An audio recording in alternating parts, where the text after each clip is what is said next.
เขาแค่คนคุยเป็นทุกอย่างคือแฟนแต่บอกมีสิทธิ์ผูกแขนเปิดโตเป็นคนของใจเขาแค่คนคุยเขาพอคนคุยไหมถึกใจเขาก็แถวไปเขาสิคุยกับเขาโดนปันใดมันบอกสำคัญมองเป็นคนที่ใช่ก็เป็นได้แค่คนคุย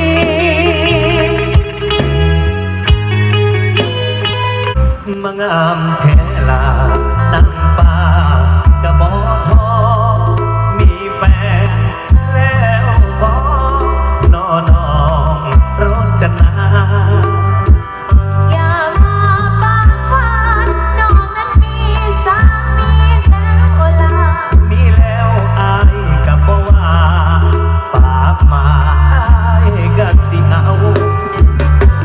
ว้าวจังสิดูถูกสักสิต้องการไปถึงสามีสิผู้หายมองป้าไปก็ใจเดียวนะอายทั้งโลกมีพร้อมสักสำสินเงินตราต่อให้อายเป็นเทวดากะสิหาผัวน้องคนเดียวก็บ้าไว้ยังไงจะมาสู่อายแพ้เพียงร่างกายหัวใจไม่แพ้หรอกนะอายก็ฮักจริงไปหาคนอื่นดีกว่าพูดมากปล้ำดีไม่ละก็ลองมาถ้าพี่อยากตายผู้หญิงอะไรปากร้ายเหมือนนางเสือดาถ้าคืนมาทำมือยาวนางเสือดาวจะกัดให้ดูคู่หรือไม่คู่ลองดูถ้าพี่อยากรู้ขอหน่อยจะต่อยให้ดู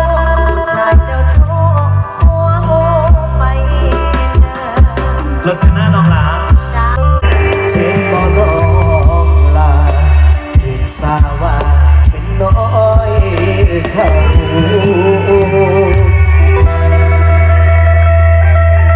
โอ้ยน้องเป็นน้อยเขาเช็คคอลาบัดเขาปล่อยผิดตาน้ำตาน้องสังไหลลัง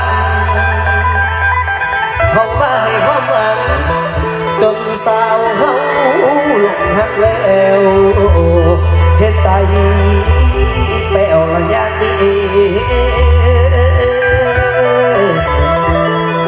ขอเตือนเด้อ